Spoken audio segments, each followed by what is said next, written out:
Welcome to the Young Turks. Cenk, Uygur, Brett Erlich with you guys. Do we have a little bit of a habemus papam situation? We do.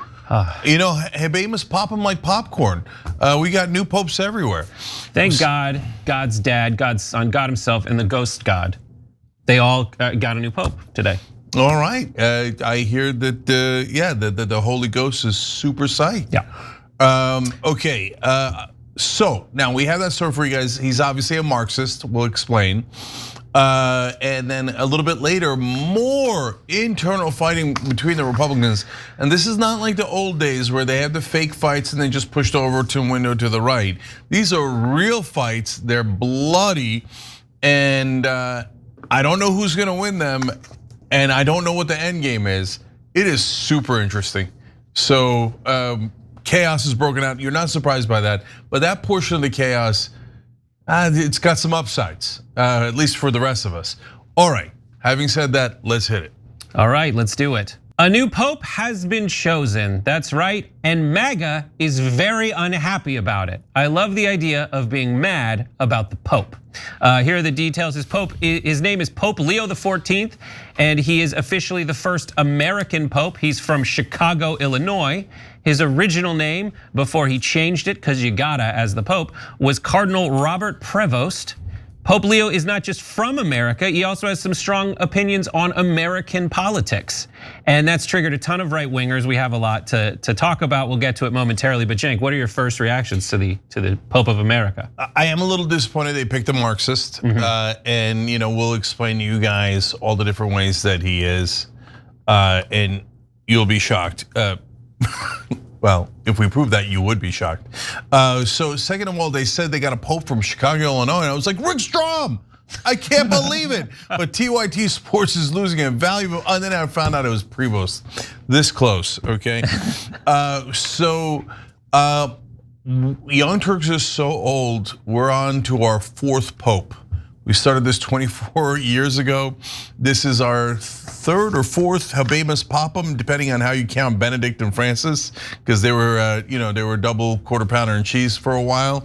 I don't know if I can say that about the Pope, but apparently you can say anything you want, as we're gonna see from the right wing here. So lots of news about the Pope, and then I've got my thoughts, and I know why MAGA's upset, and I want to help them with their tears a little bit. Yes, great, fantastic. This is what originally, the Pope tweeted on X. He retweeted this. He said, JD Vance is wrong. Jesus doesn't ask us to rank our love for others. That's something that apparently JD Vance said. It's your family first, and it's you, then your family, then your community. And the Pope, who knows this stuff for sure, pointed out that is not the case. Quote, this is what JD Vance said. There's a Christian concept that you love your family, and then you love your neighbor, and then you love your community, and then you love your fellow citizens, and then after that, prioritize the rest of the world. A lot of the far left has completely inverted that. JD, check your sources. I did. What you're talking about is from Scientology. Here's a graphic from the book of Scientology that says this is exactly what the Scientologists believe, you dildo. It's amazing. That's from my copy of Scientology, no joke. Pope Leo has also criticized Trump and his policies. He posted this article in 2015. Cardinal Dolan, why Donald Trump's anti-immigrant rhetoric is so problematic. And last month, Pope Leo reposted this. As Trump and Bukele use Oval to laugh at Fed's illicit deportation of a US resident, once an undocumented Salvadorian himself, now DC Ox and Avelio asks, do you not see the suffering? Is your conscience not disturbed? How can you stay quiet? Those posts and many others have triggered a full-on MAGA meltdown, which is delicious. We'll start with the Laura Loomer one, absolutely losing her mind, saying, the new Pope once retweeted a post about how we need to keep praying for a career criminal and drug addict George Floyd. The tweet said, quote, may all hatred, violence, and prejudice be eradicated. What prejudice, asked Loomer. Is that another way to spell fentanyl overdose, she said about the guy who died? Marxist Pope, she says in all caps. And then also to that same retweet, to the retweet I read earlier, Tim Pool wrote woke Pope. Ready to apply yourself, Tim. Megyn Kelly asked, is it too much to hope that some 20-year-old ran the new Pope's X account and he never looked at it? Cat Turd also in despair. This is so bad, he says. But there is a silver lining. Charlie Kirk has offered a counterpoint. Scoop : our Turning Point action team pulled the voting history for Pope Leo XIV. He's a registered Republican who has voted in Republican primaries when not living abroad. Our data shows he's a strong Republican and he's pro-life. We'll pause there. Cenk takes on the MAGA meltdown over the new Marxist Pope. Yeah, so to be fair, the reference to fentanyl, of course, is about things coming across the border and immigration. And obviously, good Christians should hate immigrants.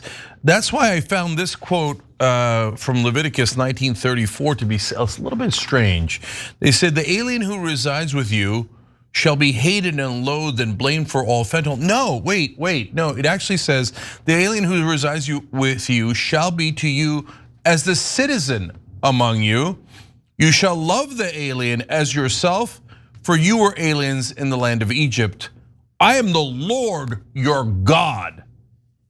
But to be fair, God seems to disagree with Trump and Vance, so we got a problem on our hands. And I mean, if you're a good Christian, Jesus, Trump is a tough one. I mean, who knows the Catholic religion better than JD Vance? I mean, are you gonna tell me that the Pope knows it better? No, the Pope's an idiot thinking that Jesus loved the strangers in a different land and immigrants, obviously, and the needy and the poor and the suffering, etc. And Jesus hated war. No, we need super right-wing popes who are not going to complain. By the way, in the old days, now they pretend to be anti-war, although obviously they have a very spotty record on that. But in the old days, they didn't even pretend, and they were like, oh, the Pope is no good. All good Christians would start wars in the Middle East, right? And they used to say absurd things like that. So now we're on to he's a Marxist. By the way, no word means anything anymore. Marxist. So first of all, there was a guy who was a Marxist who was religious, to be fair. His name was Jesus Christ. He said, give away all of your worldly possessions to the poor and come follow me. You can look it up. You're gonna look it up. So if you call Jesus a Marxist, I'd say that's kind of fair. There's a lot of quotes in the Bible where he says, literally give away all of your possessions to the poorest and the neediest and come follow me. Okay, so that's clear. But did the Pope say anything like that? The new Pope, Bob. Pope Bob was like, no, you shouldn't be super cruel to the needy. They're like, you're leftist, Marxist. I'm like, come on, guys, that's Christianity 101. What do you want him to be mean to the needy? So this, and look, Brett, I know why they're complaining, because in their lifetimes, like the overwhelming majority of religious leaders have been giant jerks. Like super mean to everyone else. You should hate the gays, you should hate the immigrants, you should love money for me. Give me your money, I need 18 private jets, okay? The only thing Jesus cared about was my Rolls Royce and my private jet and hating other people. So when they see a kind religious leader, especially in their own religion, with broader Christianity, they're like, that shouldn't be allowed. And by the way, Christians, don't catch feelings. Every religion is the same.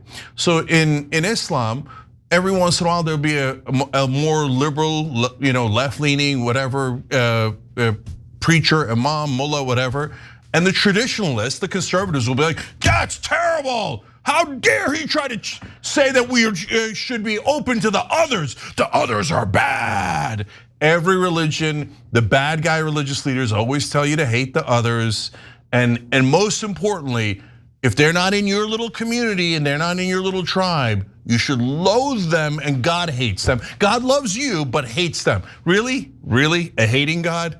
A Marxist God? Okay, you can believe whatever you like, but that sounds crazy to the rest of us. Right, yeah, like Jesus threw money lenders out of the temple. He like ejected them from it, saying, I went to Catholic school, I wasn't Jesus Christ Superstar. So he said, my temple should be a house of prayer, but you have made it a den of thieves, get out. Like that was his central thing. And he said, take all your money, give it to the poor, as opposed to Donald Trump and the rest of MAGA, who's like, take all your money and just give it to Donald Trump. And the Pope and Donald Trump both live in wildly gilded palaces, in huge, extravagant lifestyles, and have everything taken care of for them generally. They're just mad that the Pope was nice to people for like 10 minutes, and that's 10 minutes longer than Trump was nice. Because we do have evidence that he's done some pretty shady stuff, although he is not, according to the New York Times, as though he's not said much recently. In a 2012 address to bishops, he lamented that Western news media and popular culture fostered, quote, sympathy for beliefs and practices that are at odds with the gospel. He cited the, quote, homosexual lifestyle and, quote, alternate families comprised of same-sex partners and their adopted children. And further, Pope Leo is also involved in some of the church's many sexual abuse scandals. Prevost, as FKA Prevost as we'll call him, led the Augustinians' Midwest province in Chicago from 1998 to 2010 and was later the order's worldwide head. During that span, Reverend Richard McGrath remained president of Providence Catholic High School in New Lenox, despite long-standing complaints that he had abused at least one student and kept child pornography images on his phone. And an investigation report by the Chicago Sun-Times done in June of 2024 noted that the Augustinians paid a $2 million settlement to former student Robert Krankovich, but omitted McGrath's name from their public list of credibly accused clerics. And the newspaper said Prevost never explained why the priest was left in his post. Three Sisters in Peru, where Prevost has spent much of his life doing ministry, alleged that, quote, that a friar abused them between 2007 and 2015, and that Prevost, then apostolic administrator, the later bishop of the diocese, promised in 2022 to open a canonical investigation, but never produced documents proving he did so. So, I don't know, I talked to some MAGA people, and evidence we're in a realignment period is exactly here. Like, there are so many things that you would assume Republicans would gravitate toward, like a anti-gay pope, right? But then they all have this feeling, like when you talk to them, that there are millions of children being abused right now. And they're like, the reason I like Donald Trump is because I want to get rid of the deep state who's drinking adrenochrome and harvesting child organs in a giant sex trafficking ring.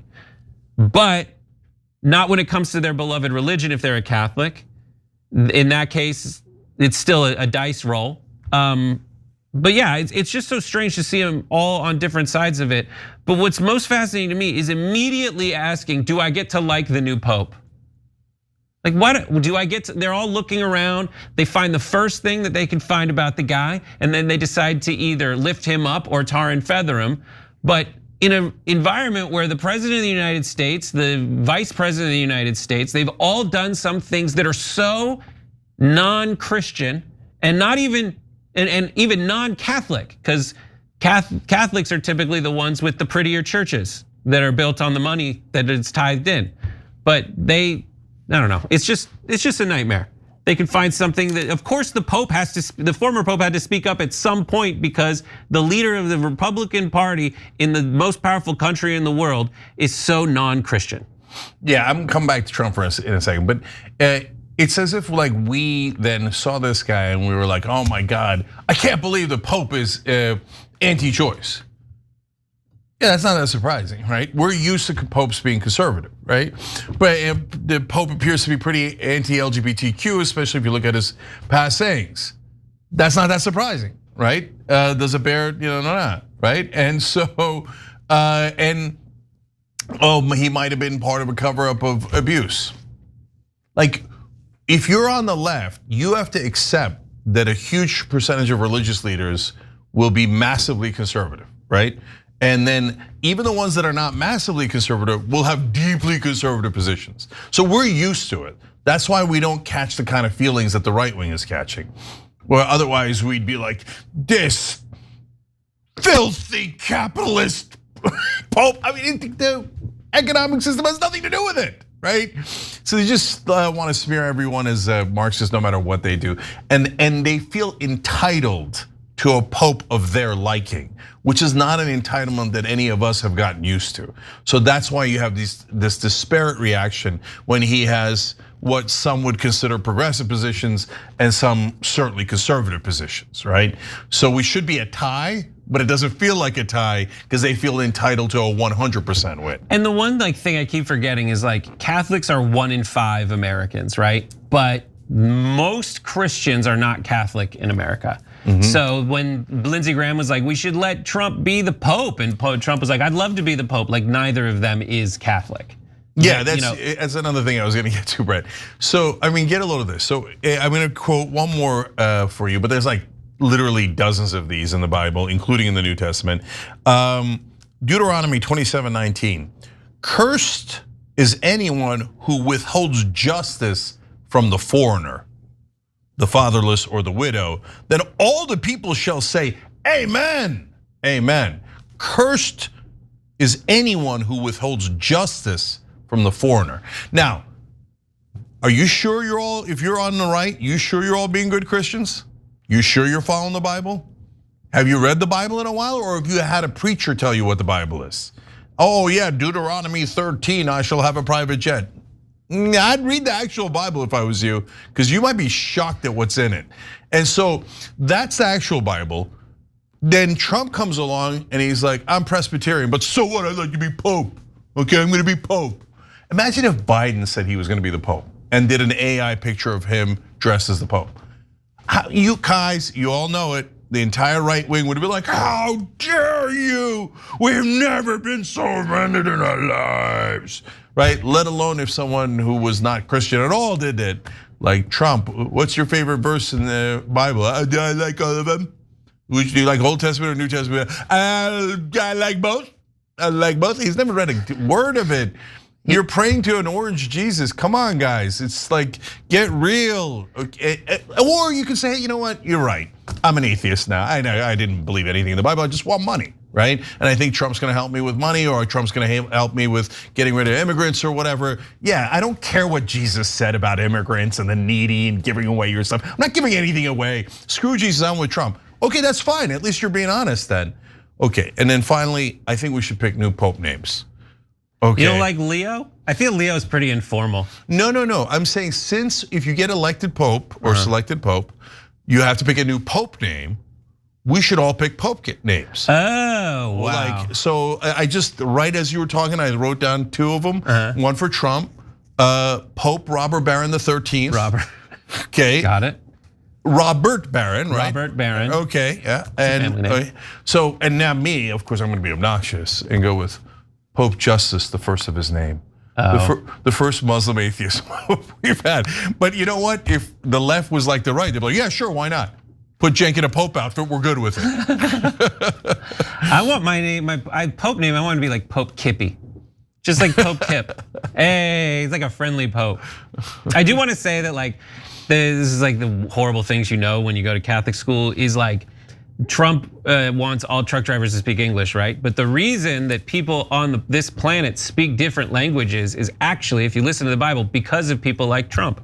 Real estate developers who built giant temples toward the sky because they thought they could be as high as God, and God got really pissed. It was called the Tower of Babel, and that's why we say Babel like we don't understand you, because God cursed everyone to speak different languages and not understand each other and go off. So it was presumptuous schmuckos like Trump who are responsible for that. Little and he does build a lot of tower, and he does have a lot of babble. So maybe Pope Babel, the first of his name. There you go. It's a religious word. All right, you want to do another story? You want to go to break? Let's go to break. Let's have some fun. I'm going to study up on Scientology while we're gone, because apparently that's what Vance thinks is Christianity. And by the way, we have a poll for you guys. Which billionaire do you prefer, Bill Gates or Elon Musk? We're making you choose, tyt.com. Why? That's a story later in the program where Bill Gates got into the octagon with Elon Musk. Took some serious shots. So which one do you like better? tyt.com, you tell us. All right, we'll be right back.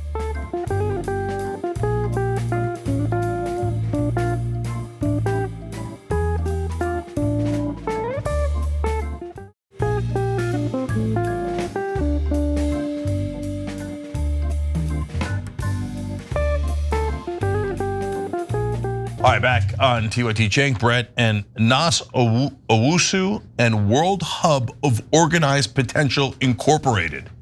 Well, I like that. We sound more powerful with you guys on board.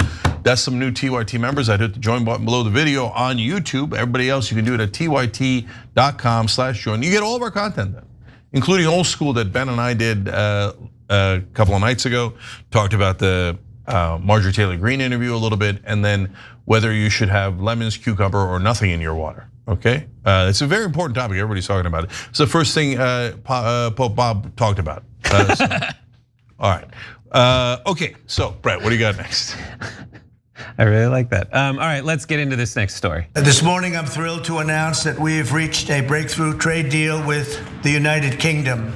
Incredible country. The final details are being written up in the coming weeks. We'll have it all very conclusive, but the actual deal is a very conclusive one. We think just about everything's been approved. So today, Donald Trump announced that he has reached a trade agreement with the United Kingdom. But is it a good deal? We will let you know. We'll show you one Trump cabinet member who wildly embarrassed himself with how excited he was about this deal being made.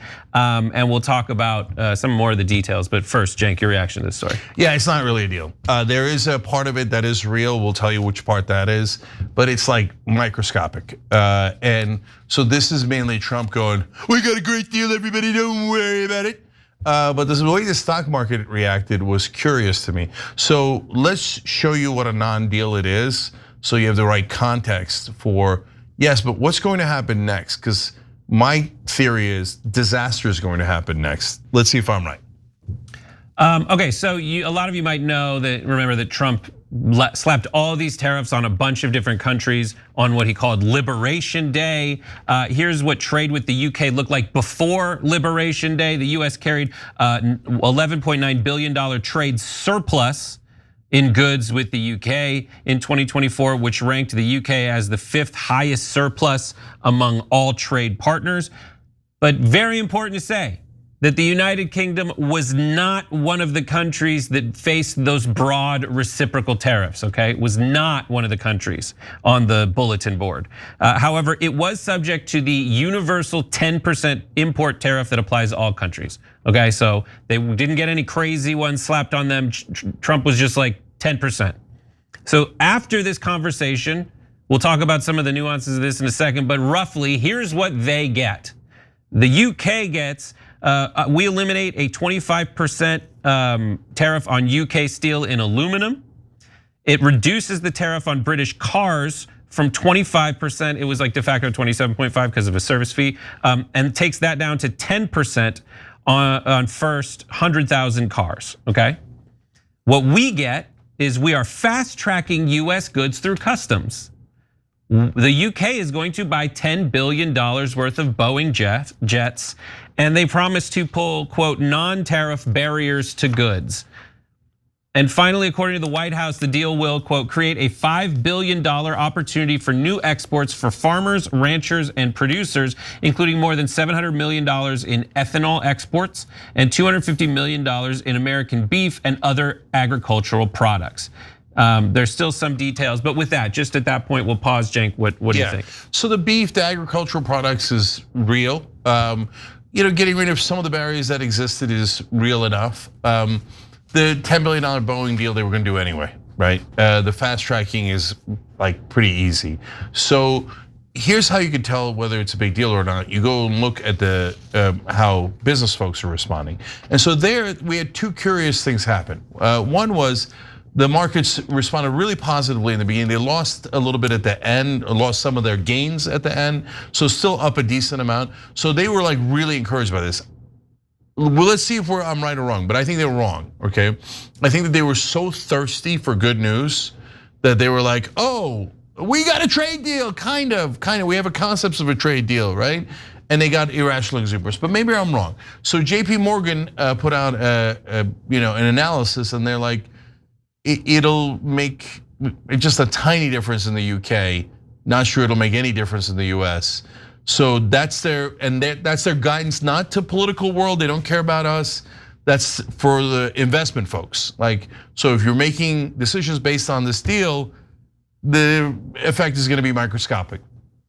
So that sounds right to me based on what I know and their analysis of it. So I think people are excited for no reason at all, only because Trump punched himself in the face so hard, and they think they stopped the bleeding in one of the noses, but I don't think they did. And so I'll get to what I think is gonna happen next in a second. Gotcha, okay, so then we'll go on with some more details on it. It seems that every day since Trump's second term began, at least one cabinet member has utterly debased themselves in front of the cameras. And in an attempt to essentially spin the effectiveness of Donald Trump and tout how awesome he was and basically say, please, please don't fire me, Commerce Secretary Howard Lutnick said this on purpose in front of everyone. This was the president's deal, and people think, oh, that's not the way it works. If you got to sit next to him, I have the best deal maker to my left, and if you don't think that we take advantage of him calling the prime minister and getting that deal done, you don't understand who's the president of the United States. So he's the closer. He gets deals done that we could never get done because he understands business, he understands deals, and that's why we're here today. And this is a perfect example of why Donald Trump produced Liberation Day. People don't understand he gets things done in a matter of time. This would have taken Jameson and I 3 years, maybe. And instead, we got it done in 45 days, certainly because we work for Donald Trump. So I just want to show you some other of the humiliating ass kissing, and then we'll talk about Lutnick in a second. But like, it just has the same energy as all these clips. Thank you so much for dreaming big dreams and doing unprecedented things. Your entire life you have stood for doing things that other people thought they couldn't do and accomplishing unprecedented events and achievements. I think the president is one of the, if not the most knowledgeable president that we've ever had. Look, people can beat on President Trump all you want. President Trump's a game changer. Everybody I've met, whether it's in a coal mine or at the border, law enforcement, the one thing they say on those trips is, please thank President Trump from all of us. President, your first 100 days has far exceeded that of any other presidency in this country, ever, ever. Never seen anything like it. Thank you. It's thank you, sir, may I have another? That's what it reads as for me. But Lutnick, anybody with the, you kind of have to be Jewish to know this, but anyone who their name ends with Nick, you can just turn into the sense that guy's such a Lutnick. Like, I don't know, no Jews here, but it's just like, it's so perfect for that guy. He's such a huckster. He's just such a charlatan. But he was basically saying this is the fastest anything could ever happen. It was amazing to watch Donald Trump at work as an attempt to say that Trump's trade policy, say what you will about it, he wants to say that this is exactly the kind of results we could only achieve if Trump handled the trade war this way. Do you agree? What do you think, Cenk? How am I gonna agree with that? It's so comical, right? So look, I always think shoe on the other foot, right? So if Bernie was president and somebody's sitting up there going, Bernie is the greatest person in the history of the world, and without him, we would have been a mess. Would have taken us 3 years to even put our shoes on. But with Bernie, we made the greatest. I'd be like, shut up, shut up. Like, I appreciate it. Like, you guys should brag about the deal. I believe in marketing in the context of politics is super important. Democrats don't do it enough, right? But this ass kissing of your boss is unbearable, right? So you don't have to be mean to the guy, you don't have to needlessly insult him. But at the same time, this like fawning, and it's like, come on, MAGA, you see it, right? I mean, like, I know that we get in our bubbles and it's hard for people to see, right? But I think that stuff is so gross that even your own supporters have to see how, obsequious it is, like greasy, like, they all look like Gollum. And it's exactly like Kim Jong-un must have his ministers treat him. Like that's the problem. I talked to my friend who's like kind of been friendly about Donald Trump and nice, but it's like, do you not see that these guys are kissing his ass in a way that is not, and the media is kissing his ass in a way that's not healthy at all, that is only going to, that makes it already seem like we're in a dictatorship. And then he punishes people who don't act that way.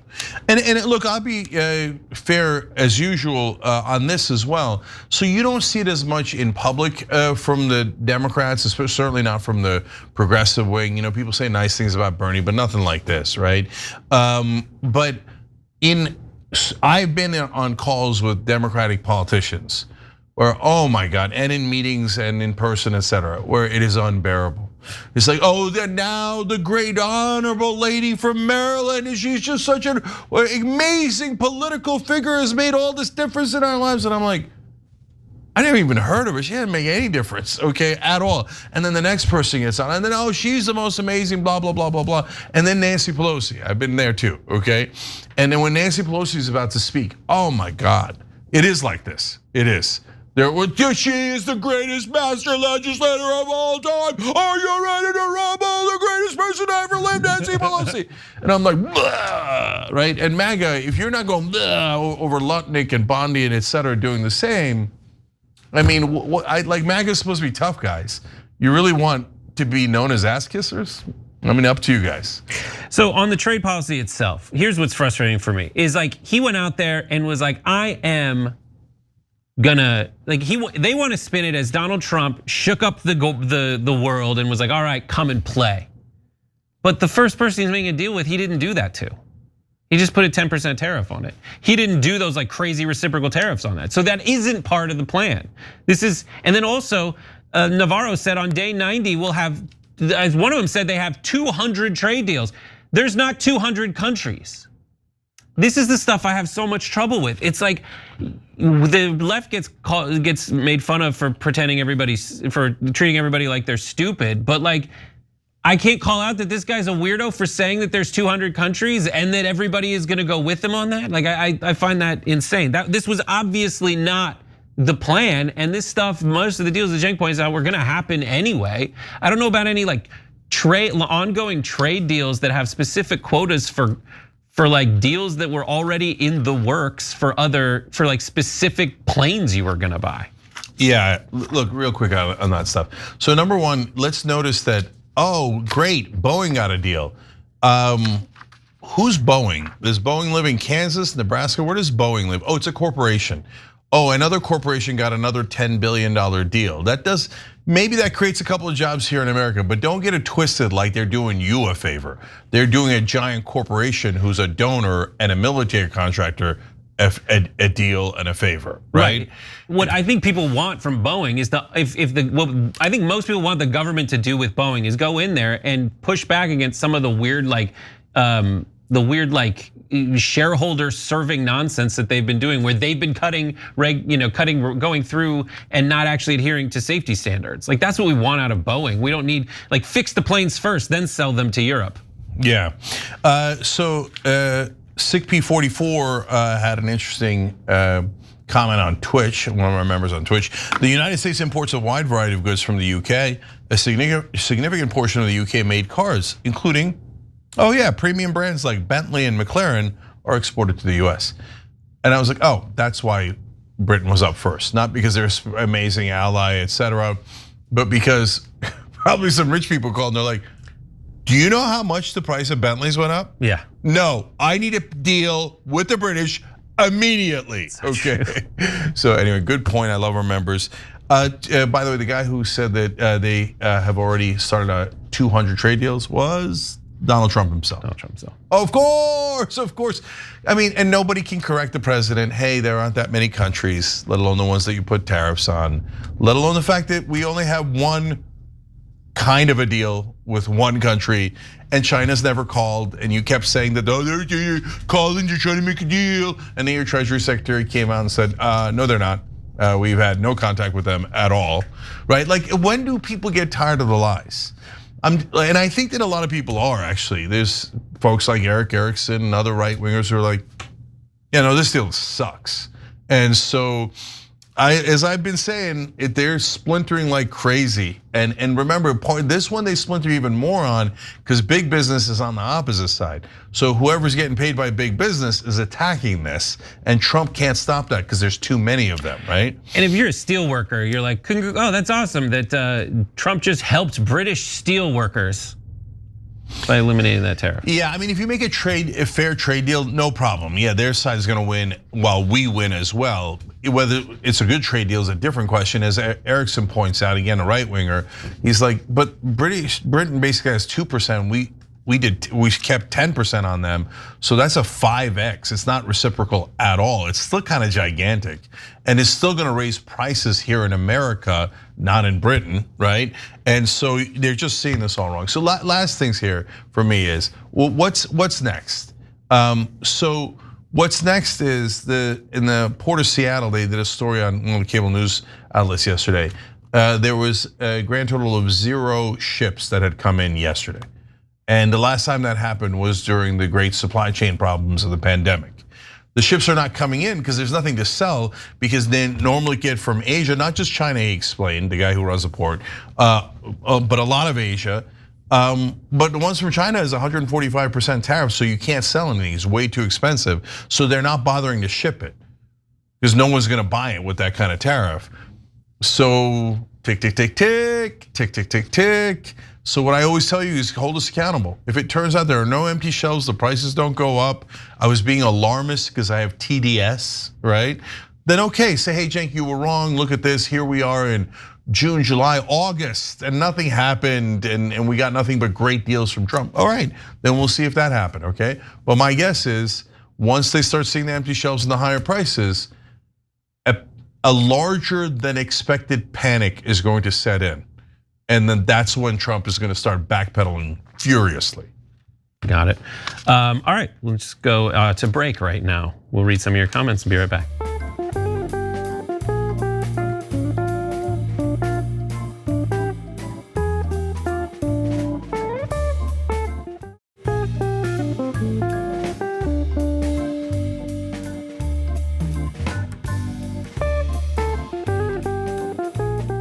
All right, back on TYT, Cenk and Brett with you guys. I'm gonna read just one quick super chat because it's so relevant to the last story that we did. Michael Catalano wrote in, I'm a mailman and I had my first tariff experience yesterday. I go through 3 pair of boots a year and they've cost me $93 a pair since COVID. I bought another one yesterday and they were $187. Jeez.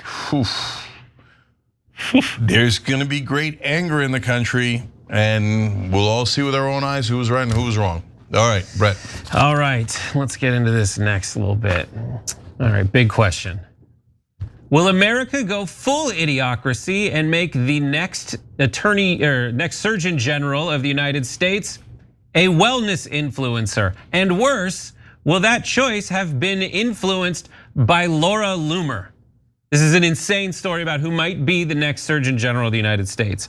Yesterday, President Trump picked Casey Means, who is a prominent wellness influencer and ally of RFK Jr. to be a Surgeon General after Loomer lobbied against his previous pick. Now, we're gonna tell you all about this woman's concerning bio, but first, Cenk, did you expect Laura Loomer to make an appearance in this story?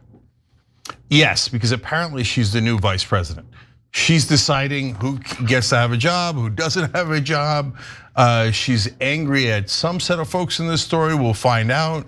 And then RFK Jr.'s former running mate is angry at another set of folks.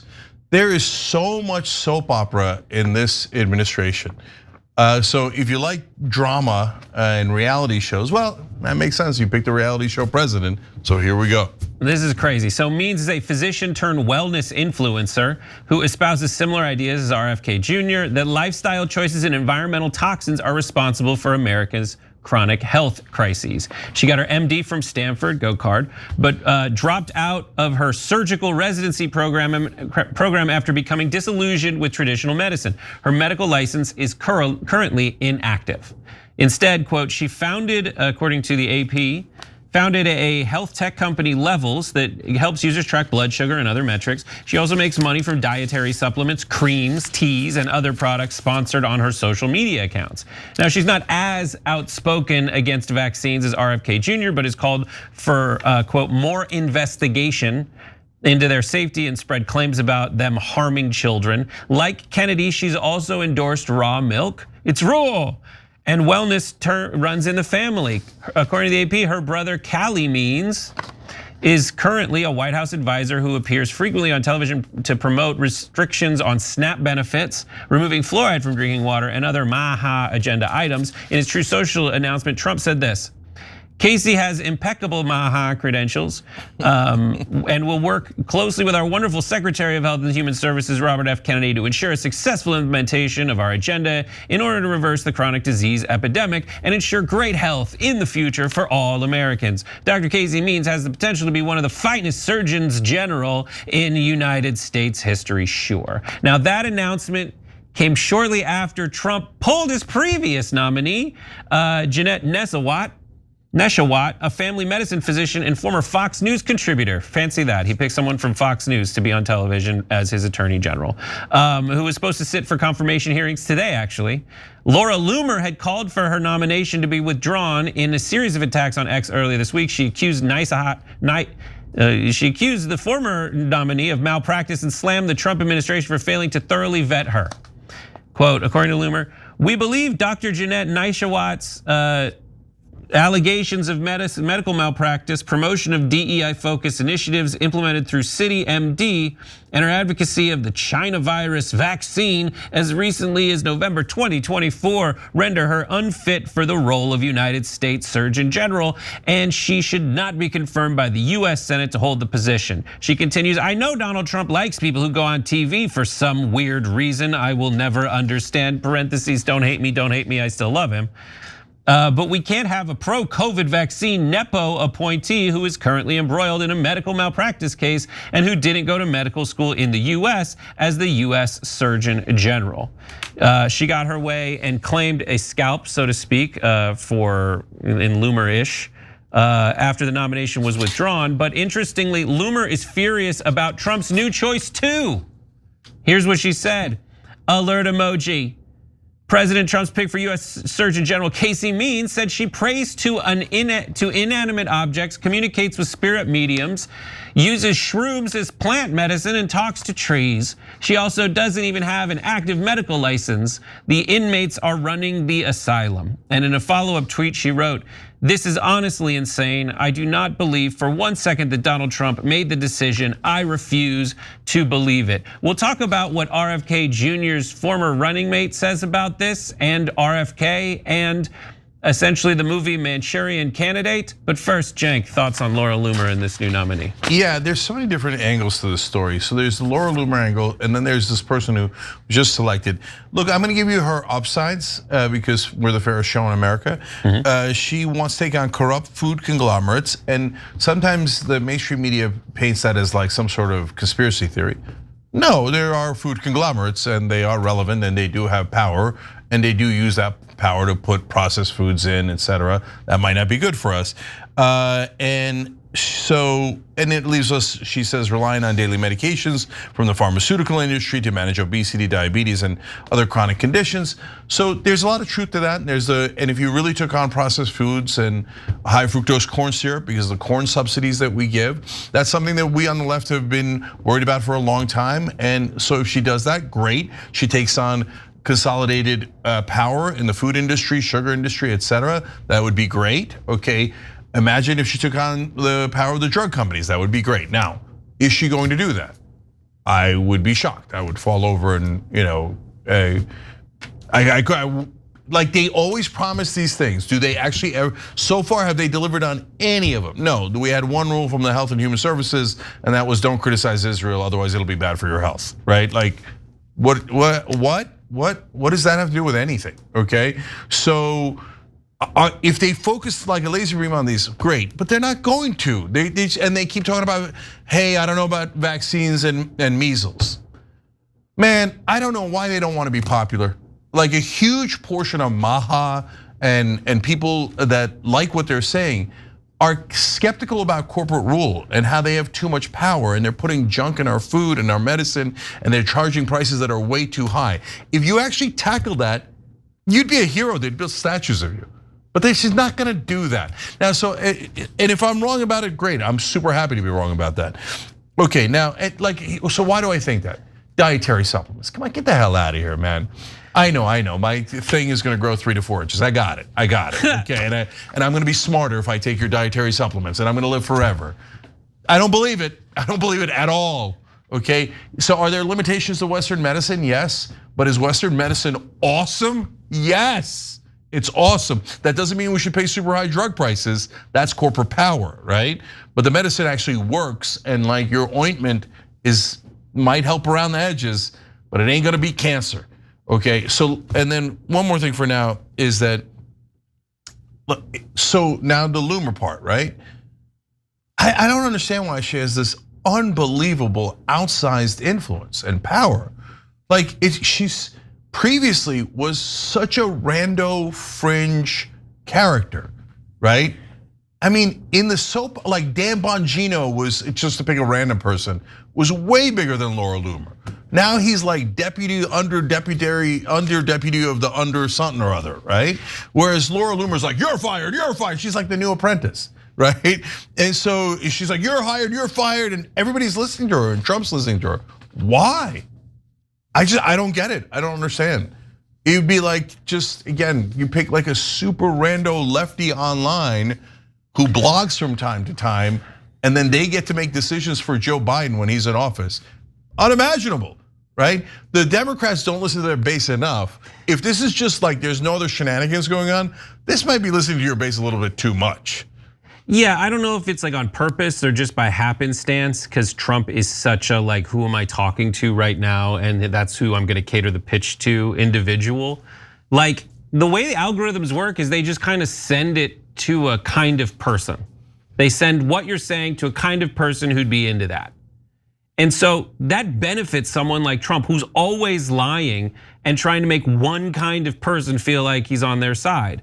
And that's all they see in their feeds is that kind of stuff. So Trump is doing the big umbrella thing by just like pulling RFK Jr. in and being like, people who are into this stuff that RFK Jr. is into, that's probably all they see all day on their feeds. So I'm gonna get that guy. I'm gonna say he's in charge. I'm gonna give him I'm gonna give him limited power, but a title. And all the RFK stands are now on my side.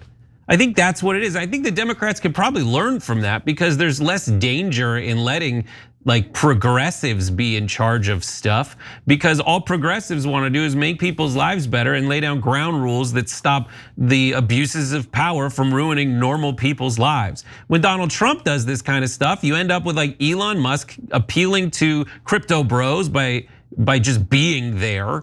But when he goes about trying to do the change he's saying he's so good at making, like he screws up so badly, but those guys are never gonna see the screw up so badly story. They're just gonna see like your secondary Elon Musk God King is in charge of stuff, so Trump hears you. I think that's the problem. I will say one positive upside of the Loomer thing is, and then we'll go real quick to the Nicole Shanahan, is that I like the disagreements. I mean, they're all disagreeing with each other nonstop.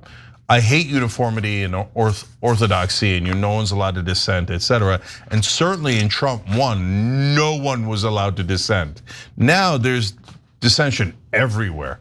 And on another story, we're gonna tell you the vice president, obviously Laura Loomer, is mad at Pam Bondi, and she's trying to get Pam Bondi fired. So they're all at war internally, and these are real conflicts that affect their careers. This is not playing around, this isn't fake.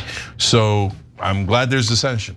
So here's Nicole Shanahan, who is RFK Jr.'s former running mate. She isn't happy about Casey Means getting the nod. She and other critics appear to think that Means isn't sufficiently anti-vaccine, and she claims that someone is controlling RFK. Here's what she said. Yes, it's very strange, doesn't make any sense. I was promised that if I supported RFK Jr. in his Senate confirmation, that neither of these siblings, meaning Means and her brother, would be working under HHS or in an appointment, and that people much more qualified would be. I don't know if RFK very clearly lied to me or what's going on. It's been clear in recent conversations that he's reporting to someone regularly who's controlling his decisions, and it isn't President Trump. Dun, dun, dun. With regards to the siblings, there is something very artificial and aggressive about them, almost like they were bred and raised as Manchurian assets. For those non-Angela Lansbury, Frank Sinatra fans, nor the remake, basically the Manchurian Candidate is a movie, book, and then 2 movies about someone getting brainwashed and then put into the highest levels of power so they could unleash an evil plan. Yeah, okay, by the way, if Loomer's right and Shanahan's right, then if you're MAGA, you gotta be super pissed because apparently Trump's an incompetent buffoon and doesn't realize that someone else is running the government.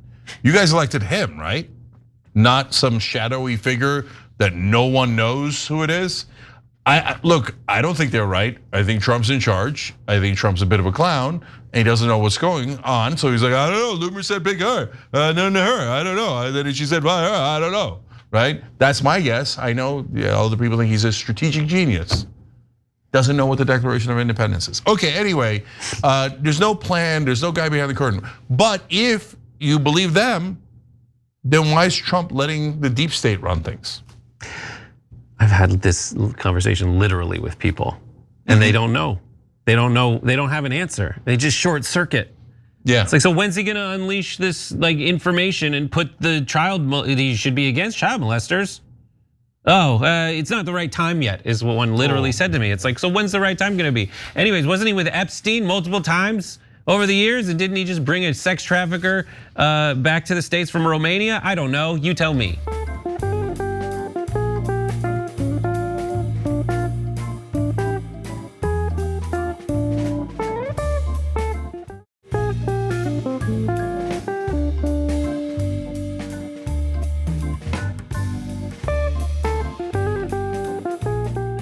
So look, I think we need to just have a come to Jesus moment here and realize and admit that Pam Bondi is a liar, right? She is a full-fledged liar. She has, in my opinion, little to no credibility as a result of her lies about one of the most high-profile criminal cases ever, the Jeffrey Epstein sex scandal, something that has captivated the attention of people not just here in the United States, but all around the world.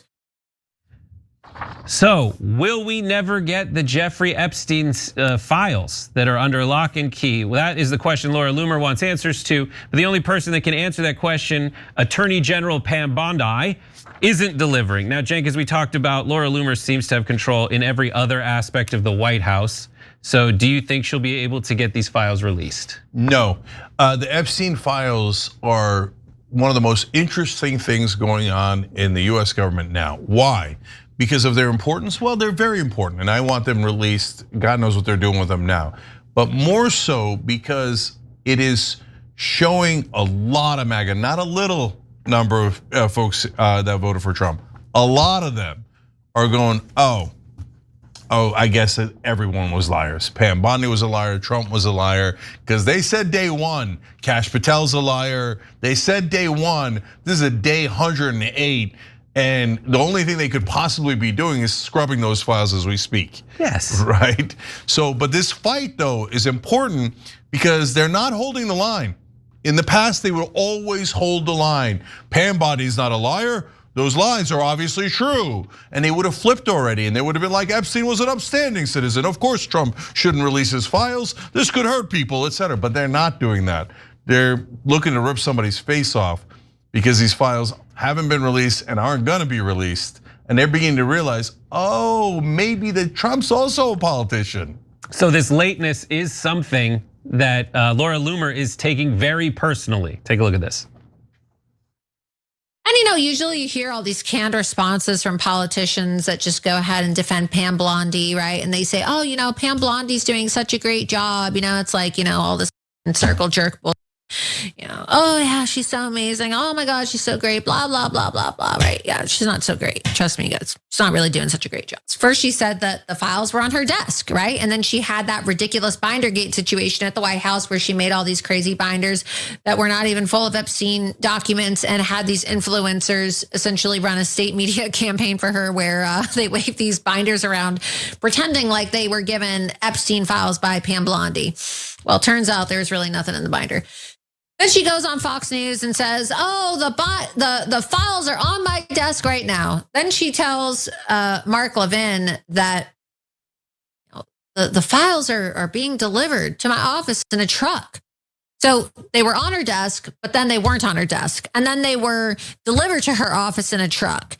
And then the big bad boogeymen over at the deep state were trying to sabotage her and they lied to her about the real Epstein documents. And then they were going to be released at a later date. But now, right, we don't know. So she's not the only one who thinks that. We have more. I hope James has the Epstein files, because I don't think the Department of Justice has them, or at least the Attorney General does not have them, or she would have turned them over. The president ordered them released. The Attorney General ordered them released. We all know they have not been released. And one of my biggest fears that I had, and I expressed this with Kash Patel and a lot of people, Stephen Miller, and a lot of people going into the new administration. I'm like, I hope they're not shredding documents right now. This was a few weeks before the transition. I said, I hope they're not shredding documents. But you all need to go on that first day and try to get all this stuff released, because my fear is from what I've dealt with in investigations and in communication with this deep state apparatus, is they're probably in there shredding documents as we speak. And there are a ton more. Let's skip to the 5th video, the last video. There's a ton more right-wingers out there who are complaining about Pam Bondi and the Epstein files. Let's take a look at this. I have full faith in Kash Patel and AG Bondi to deliver those files, but I want to be very clear about something. The American people want the truth. We don't want redactions. And although we are same team, I'm going to continue to press for that transparency, because that is exactly what the American people asked for when they elected President Trump. Even if it was 10 pages, people would be screaming and cheering. 10 pages, names redacted of victims, and information explaining what Epstein was doing, confirming some details. Even if it was the slightest confirmation, people would say, thank you. James O'Keefe's, one of the 2 big stories he's breaking is about someone in the Trump administration covering up Epstein. I made some phone calls, and I told the crew over the weekend, I said, it's Pam Bondi.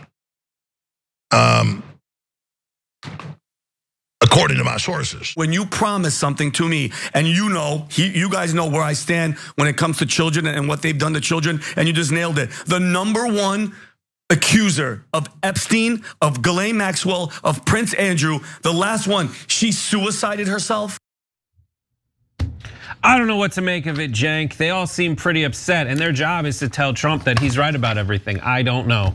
Yeah, look, again, 2 parts of this story. The fact that they're all pissed is great news. It's great news on a couple fronts. One, they should be pissed. There was a giant lie about the Epstein files. I think the Epstein files are actually really important. And so did Epstein use blackmail on politicians? It's a super important question, right? I mean, I'm not sure that it gets more important than that. So the fact that they're not letting it go is great news. But equally important is, this is not the cult you knew back in 2016. I know when I said that, everybody got super mad. Oh, no way, you're doing something. No, guys, here they are. How many do we have to show you? 5, 10, 15, 20? So if they're not all turned on Trump, and they're not saying that, we regret, we're crying, we wish we voted for Kamala Harris. Of course that's not gonna happen, right? They're MAGA, they're conservatives, right?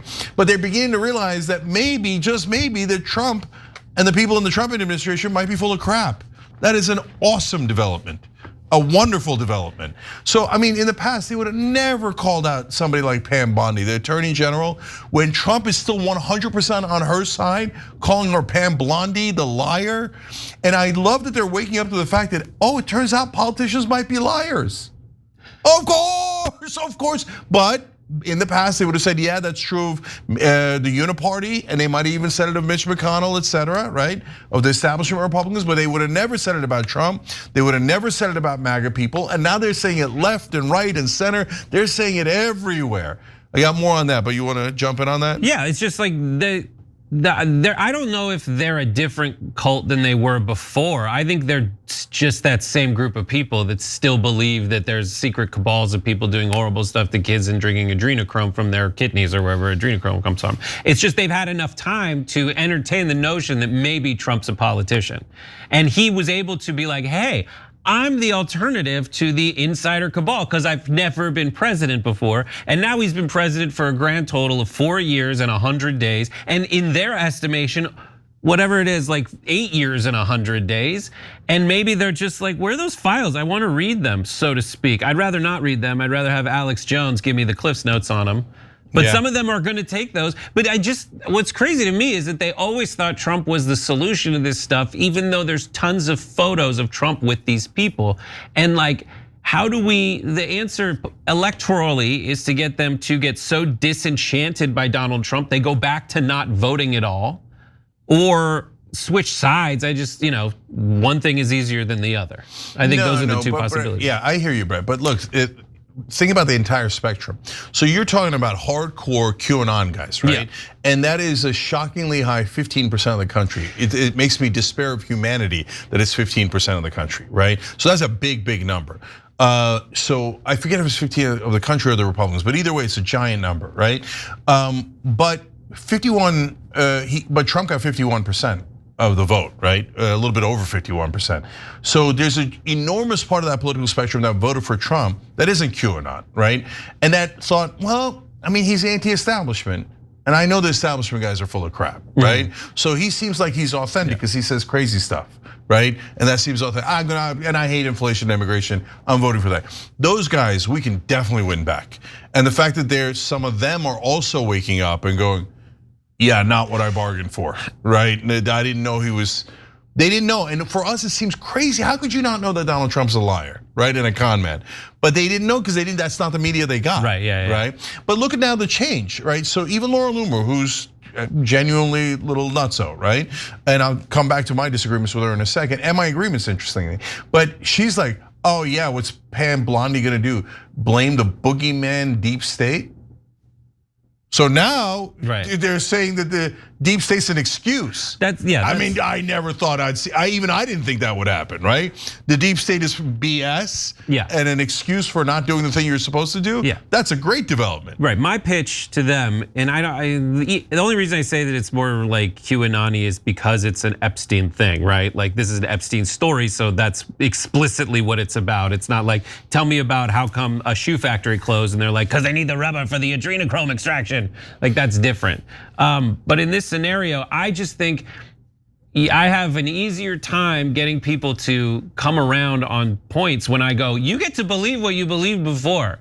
Because before this, you thought that all billionaires were corrupt weirdos living in a cabal and giving each other favors and covering stuff up for each other. What if I told you, if you dislike Donald Trump and Elon Musk, you could go right back to believing everything you believed in the past? Because what's more likely? That this one billionaire, these two billionaires are the exception, but meanwhile the other billionaires flocked to him the minute he said, like, I'm not gonna go after you guys. Or is it more likely that all the billionaires are acting the same way you always thought they did, and Donald Trump is no exception? Yeah, so last things on this, for Loomer, look, she hates Muslims and she says she's a proud Islamophobe, etc.